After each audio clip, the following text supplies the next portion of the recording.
Warm welcome to today's video, and maybe I'll put one or two more out today depending on how it goes. Otherwise I was planning to make one big video, but my mixer has no inputs left, and I wanted to take you through some examples and preferably audio examples of what I found out working with the Jupiter 8 and the Linndrum and the memory Moog.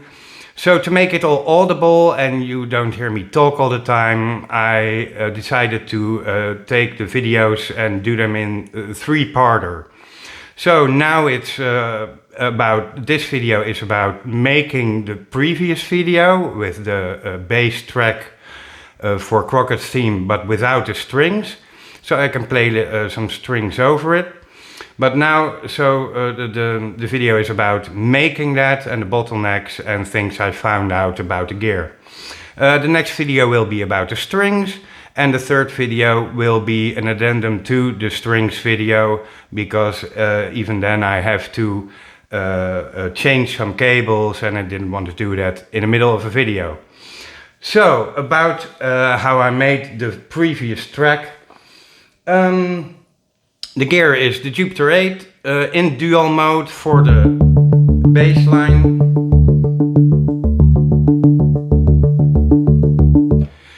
And I have it in the mix out. The Jupiter 8 has about 5 outs. It has upper and lower on jacks. It has upper and lower the same, but on XLRs, the balanced outs. And it has a mixed out. And that brings both channels together on one mono signal. So in theory, taking the upper and left channel to the mixer, put them dead center in the panning, should sound exactly the same as the mix out, which brings the two channels together, but inside the Jupiter 8 already, and sends one mono out to the mixer. And what I noticed is this. The bass track of the previous recording I did and uploaded is missing something. It is less rolly, it sounds a bit like it has the flu. Oh, I'm sorry. It has less of a rolling sound to it. And sometimes it seems like the two bass notes that are the same cancel each other out sometimes. So this is the mix out, and already I noticed on the mixer that I have the equalization exactly the same for all channels. I noticed immediately that I had to do some gaining on that channel to get it in line with the volume of the two channels brought together in the mixer. So the two channels, upper and lower channel, together have more level, more volume to them. And here you can hear that sometimes the alignment takes a little bit of the attack and the bass away, and you don't notice it when I take the mix, put that away. This is the the upper and left channel mixed together. And you can hear already it has more of an attack. And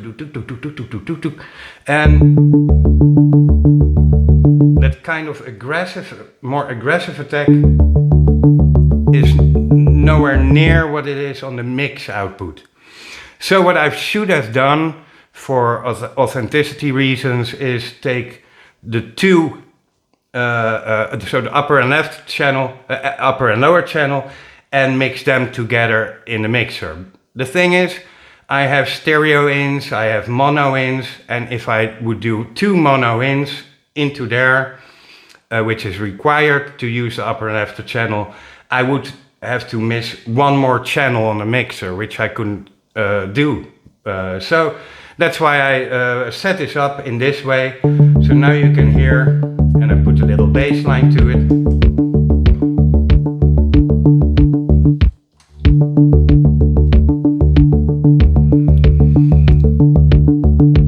This has the second one has much more consistency and keeps up the bass. The notes don't cancel each other out. So it sounds a little bit less like Jan Hammer, but it does serve the purpose of doing the strings in the next video over the bass track, so I'll leave it like that. So what did I do? I connected the Linndrum's trigger out to the Jupiter 8's arpeggiator. So now I can put both tracks in there to have the complete picture. I connected the memory Moog via MIDI to the Jupiter 8, so now I can trigger only the bass line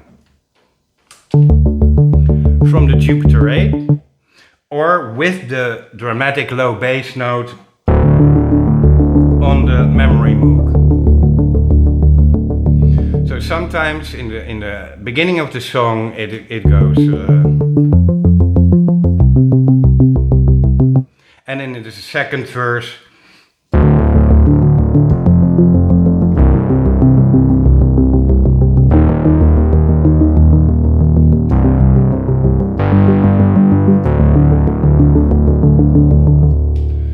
okay, so what I found was a little bit of a challenge for me is while I was playing the lead part on the DX7, I had to change my playing style considerably, because if you have the beat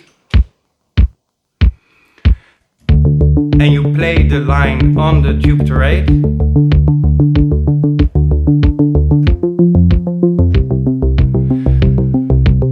never want your fingers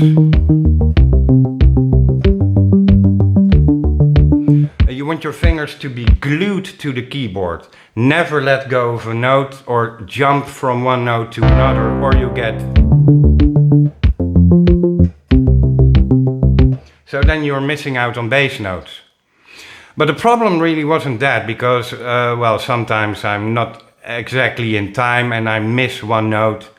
Well, it gets obscured in the mix sometimes. It's not very problematic. But with the memory Moog, the problem is, or a feature of having all the oscillators in unison, so all the sounds of the 6 voices of the memory Moog is morphed into one note. So you can have a massive, dramatic note. But the problem is that, I'll take this away, if you hit the note and you glue the notes together, so like legato playing style, gluing notes together, so I play one note and before I let go of this note I already play the next one. And staccato would be having a little jump between the notes. Well, if you are jumpy here, you'll miss out on bass notes. But if you glue notes together on the memory Moog, it sounds like that. So it misses the attack envelope which you want. So now I had to navigate in timing exactly between not missing out bass notes when I jump from one note to another, but leaving just a little gap in between, just a little staccato in there, so I can properly trigger the notes on the memory Moog. So it is something between.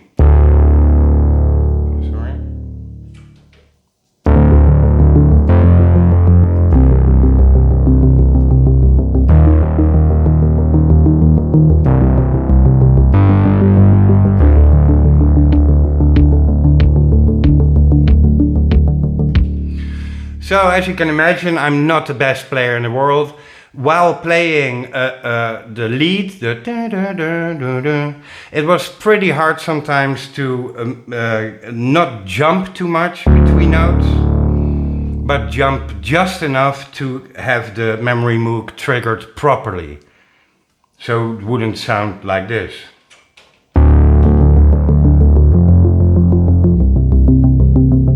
But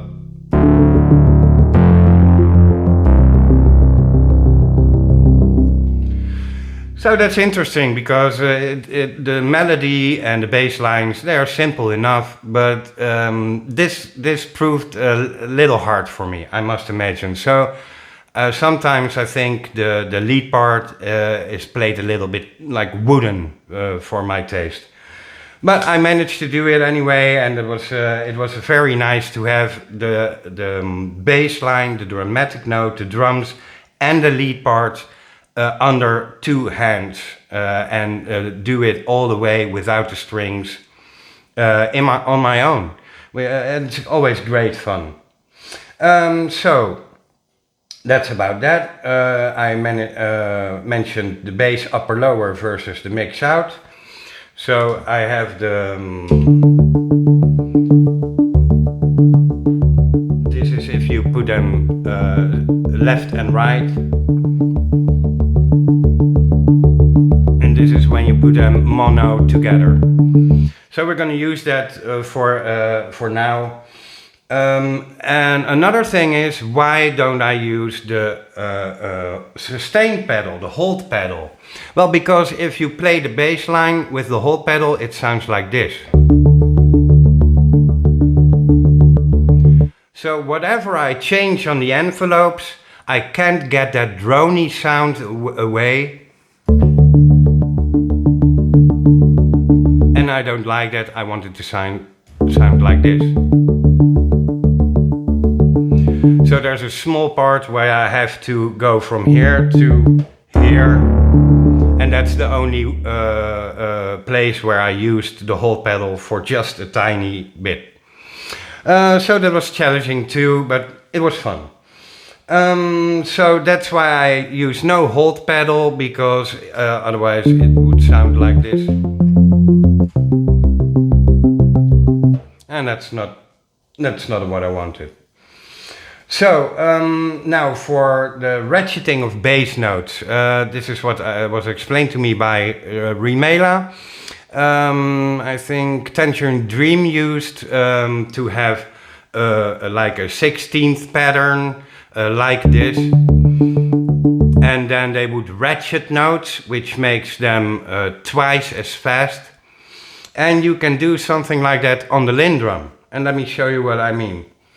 Let me see, the Linndrum is in full frame. Okay, so that's good.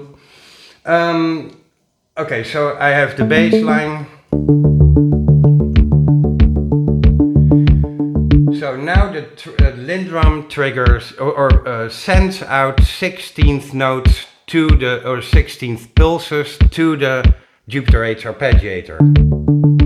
But with the BPM trigger button and these buttons over here, you can choose the measure you want. So 8 would be this. And I'll put a little snare drum in for your convenience, so you can keep the timing. So this is 8th note. You press BPM trigger and you press simultaneously the next one. This is 8th triplets. This is 16th, which is used as Crockett theme. This is 16th triplets. This is 30 seconds triplets. And 64th, which is a little bit crowded there. So you can now choose which kind of measure you want under the same 16th beat. So what Jan Hammer did is, I'm sorry, he put the 16th as the time signature of the song, and then sometimes he would ratchet to 30 seconds.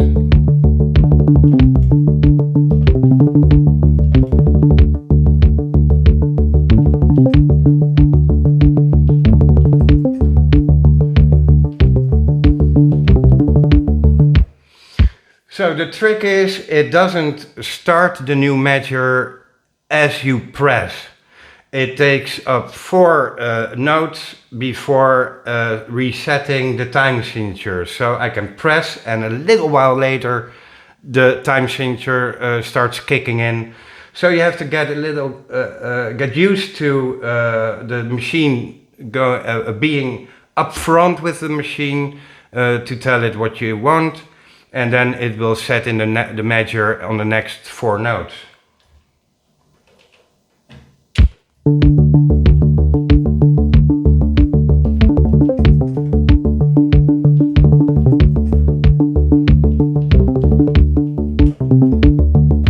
So you can see it's a bit hard to do, but once you get a hang of it and you have some sense of rhythm, it's a very playful thing.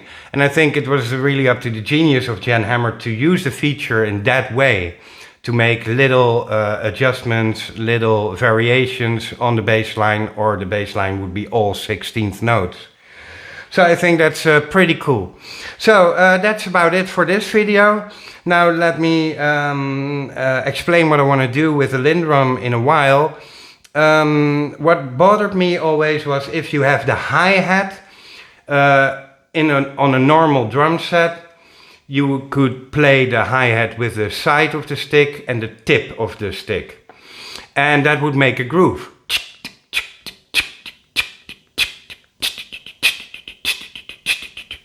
And it bothered me that on Rolands, for instance, you had the closed hi-hat, you had the closing hi-hat with the foot, and the open hi-hat.